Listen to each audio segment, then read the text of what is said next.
माहौलियाती आलूदगी के खात्मे के लिए बड़ा इकदाम। आज से पंजाब भर में प्लास्टिक बैग पर पाबंदी आयद कर दी गई है। पहली स्टेज पर प्लास्टिक बैग पर पाबंदी लगा दी गई है। आपको आगाह कर रहे हैं, माहौलियाती आलूदगी और स्मोक के पेश नजर ये अहम इकदाम सामने आया है पंजाब हुकूमत का। हमारे साथ कोमल असलम है, उनसे भी बात करेंगे।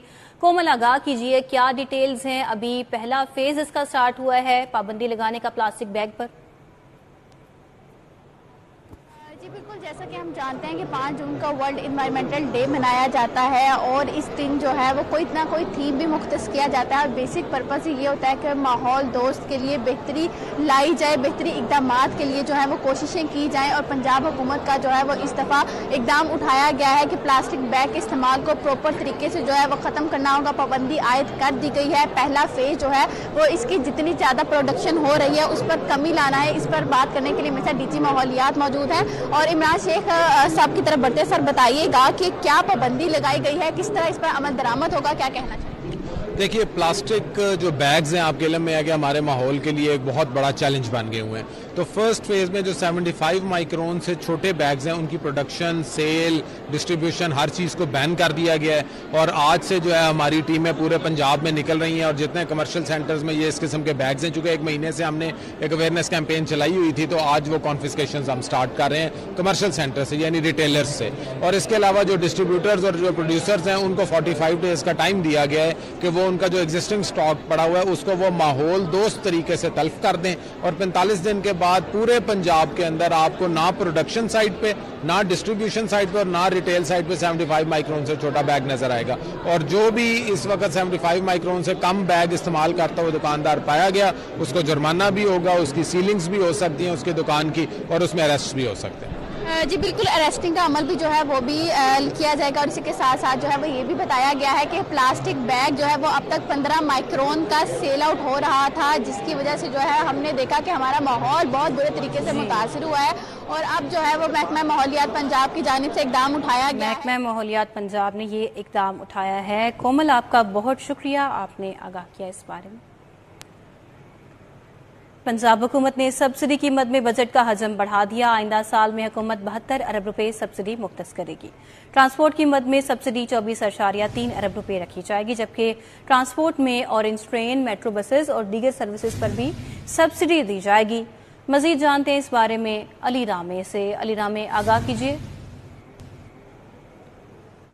बिल्कुल, नए माली साल 2023-24 के बजट में पंजाब हुकूमत 72 अरब रुपए की आवाम को बराह रास्त सब्सिडी जो है वो देगी और इसके लिए नए माली साल के बजट में इसको एलोकेट जो है वो किया जा रहा है। और हमारे पास जो बजट दस्तावेजात के मुताबिक बताया जा रहा है कि 24.3 अरब रुपए वो ट्रांसपोर्ट की मद में दिए जाएगी सब्सिडी, और इसके साथ ही एग्रीकल्चर जो ज़राअत है उसकी मद में 26.6 अरब रुपए की सब्सिडी बराह रास्त किसानों को दी जाएगी। और इसके साथ ही फूड की मद में 22 अरब रुपए की सब्सिडी वो पंजाब हुकूमत आइंदा माली साल में देगी। और हालांकि IMF की डिमांड भी यही है कि पंजाब हुकूमत जो है, हुकूमत पाकिस्तान और पंजाब हुकूमत वो सब्सिडी के ऊपर कम फोकस करे, लेकिन पंजाब हुकूमत नए माली साल के बजट में सब्सिडी के ऊपर जो है वो ज़्यादा फोकस कर रही है। तो इससे पहले देखा जाए तो 22 अरब रुपए रवा माली साल में सब्सिडी की मद में जो है वो बजट एस्टिमेट्स लगाया गया था, लेकिन नए माली साल 2024-25 में 72 अरब रुपए की सब्सिडी वो पंजाब हुकूमत बराह रास्त देगी, जिसमें 30 अरब रुपए का रिलीफ पैकेज वो रमज़ान के नाम से वो भी मुख्तस किया जा रहा है। अली रामे, आपका बहुत शुक्रिया, आपने आगाह किया। महकमा खजाना ने सप्लीमेंट्री ग्रांट जारी करना बंद कर दी। महकमा खजाना ने तमाम महकमों के अकाउंट क्लोज कर दिए। बजट की आमद के पेश नजर तमाम महकमों को फंड्स जारी करना रोक दिए गए। मजीद जानेंगे कैसर खोखर से। जी कैसर खोखर, अपडेट कीजिएगा। महकमा खजाना ने तमाम महकमों को सप्लीमेंट्री ग्रांट जारी करने का सिलसिला बंद कर दिया है और तमाम महकमों को जो फंड जारी होते थे वो भी महकमा खजाना ने बंद कर दिए हैं। महकमा खजाना ने कहना है कि अब अगला माली साल जो है वो 12 जून को बजट आ रहा है और 12 जून के बाद जो बजट मंजूर होगा उसके बाद जो फंड जो है वो जारी होंगे, उसके बाद ही सप्लीमेंट्री ग्रांट भी जारी होंगी, क्योंकि इस वक्त बजट आ रहा है और बजट की वजह से तमाम महकमों के जो अकाउंट थे वो भी महकमा खजाना ने क्लोज कर दिया है। और महकमा खजाना ने किसी भी किस्म की कोई ग्रांट की रिक्वेस्ट की है महकमों को कि वो सप्लीमेंट्री ग्रांट ना मांगे और तमाम महकमों को मरासला लिखा गया है कि अगले बजट के पैसे मांगे और अगले अगले बजट से पैसे देंगे, सप्लीमेंट्री ग्रांट किसी को जारी नहीं होगी, ना किसी को फंड जारी होंगे। ये महकमा खजाना ने मरासला लिख दिया तमाम महकमों को। जी बहुत शुक्रिया कैसर खोखर आपका। ट्रैफिक बहाव में रुकावट बनने वाले मजीद 17 पॉइंट्स की निशानदही, वजीर आला के हुक्म पर टीपा और ट्रैफिक पुलिस के ज्वाइंट सर्वे मुकम्मल। टीपा ने पॉइंट्स क्लियरेंस रीमॉडलिंग के लिए 2 अरब से जायद फंड्स मांग लिए। मजीद जानते हैं इस बारे में दुर नायाब से। दुर नायाब आगाह कीजिएगा। जी बिल्कुल, टीपा और ट्रैफिक पुलिस की जानिब से जॉइंट सर्वे जो है मुकम्मल किया गया और लाहौर शहर में इस हवाले से जो चौकिंग पॉइंट्स थे, ख़ास तौर पे वो अंदरून लाहौर हो या ऐसे रशी इलाके हों जहाँ पे बहुत ज़्यादा ट्रैफिक जो है गुजरती है, उस वजह से उन पे सर्वे किया गया कि इन चौराहों को, मुख्तलिफ जंक्शंस को किस तरह रिमॉडलिंग किया जाए। तो उस पर पहले तो पॉइंट आइडेंटिफाई कर लिए गए हैं और इस हवाले से जो पॉइंट्स आइडेंटिफाई गए हैं उनकी तादाद 17 बनती है। ये तमाम जो एक्सरसाइज मुकम्मल करके टीपा और ट्रैफिक पुलिस की जानिब से DGLD को भिजवाई गई थी, जिस पे अब बाकायदा समरी वज़ीर आला को इरसाल कर दी गई है और 2 अरब से जायद के फंड्स मांगे गए हैं ताकि इन पॉइंट्स को फौरी तौर पे रिमॉडलिंग की जा सके इनमें।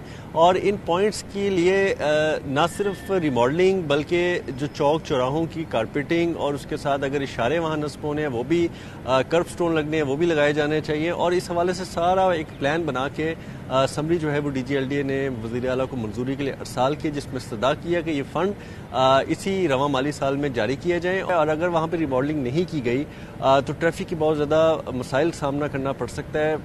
ट्रैफिक का वहाँ पे जाम रहना और शहरियों के लिए जो मुश्किलात का सबब बनना, उसके खात्मे के लिए बहुत ज़रूरी है कि इनकी मॉडलिंग की जाए। समरी में इस्तदा कर दी गई है और इस प्रोजेक्ट की मंजूरी और इसकी एग्जीक्यूशन, समरी की मंजूरी, फंड्स की एलोकेशन और इजरा से मशरूत होगी। जी दुर नायाब, बहुत शुक्रिया आपका। बिजली चोरी मुहिम के दौरान लेस्को की कारकर्दगी नाकिस करार।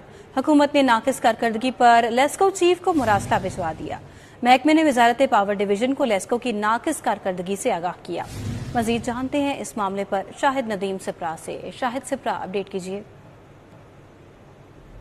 बिल्कुल, वफाकी हुकूमत की इंसदाद बिजली चोरी मुहिम के दौरान लाहौर इलेक्ट्रिक सप्लाई कंपनी की कारकर्दगी को नाकिस करार दे दिया गया है। महकमा एनर्जी पंजाब की जानिब से एक मरासला लेस्को चीफ शाहिद हैदर समेत secretary power division Rashid Langrial और ज्वाइंट सेक्रेटरी पावर डिवीजन को अरसाल किया गया, जिसमें इस बात की निशानदही की गई कि गुज़श्ता साल माह सितंबर में एंटी थेफ्ट कैंपेन लॉन्च की गई, जिसके तहत न सिर्फ पंजाब हुकूमत की मुकम्मल सपोर्ट दी गई बल्कि उसके साथ साथ जहाँ पर लेस्को का स्टाफ या मुलाजमीन ऑपरेशन के लिए जाते तो उनको पुलिस और दीगर जो सिक्योरिटी एजेंसीज हैं उनकी जानिब से मुकम्मल सपोर्ट दी जाती रही। लेकिन इन 7 से 8 माह के दौरान जो बिजली चोरी के खिलाफ मुहिम की गई, इसमें लेस्को ने नाकिस कारकर्दगी का मुजाहरा किया है और उसके रिजल्ट्स ये आए हैं कि आज कोई मुस्बित नताइज नहीं मिले कि बिजली चोरी को रोका जा सके या उसमें कमी लाई जा सके।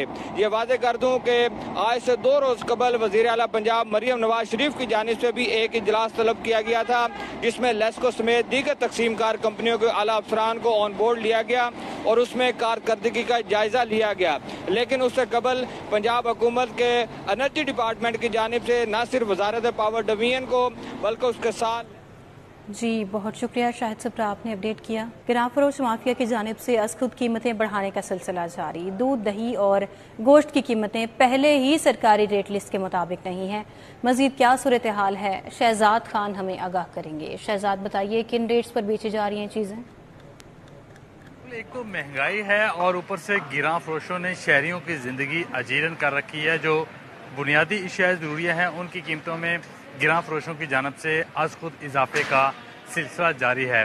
पहले ही दूध और दही सरकारी कीमत के मुताबिक मैसर नहीं था और अब शीरखोर माफिया की जानब से दूध और दही की कीमतों में मज़ीद इजाफा देखा जा रहा है। जो दही है उसकी कीमत सरकारी 180 रुपये फ़ी किलोग्राम है, लेकिन इस वक्त मार्केट के अंदर 20 रुपये इजाफे से ये 220 से बढ़कर 240 रुपये, लेकिन बीफ शहर के मुख्तलिफ इलाकों में 1200 रुपये फ़ी किलोग्राम तक फरोख्त किया जा रहा है। और इसके अलावा जो मटन है उसकी कीमतों की बात करें तो मटन की सरकारी कीमत 1600 रुपये फ़ी किलोग्राम है और इस वक्त ये शहर की ओपन मार्केट के अंदर किसानों की दुकानों पर 2400 रुपये और इसके अलावा जो डिपार्टमेंटल स्टोर है वहाँ पे ये 2700 रुपये फ़ी किलोग्राम तक भी फरोख्त किया जा रहा है। और इस हवाले से ज़िला इंतज़ामिया इन गिरां फरोशों के खिलाफ एक्शन लेने की बजाय फर्जी कार्रवाइयों में मसरूफ़ है और शहरी इस माफिया के हाथों लुट रहे हैं। जी शहजाद, आपका बहुत शुक्रिया।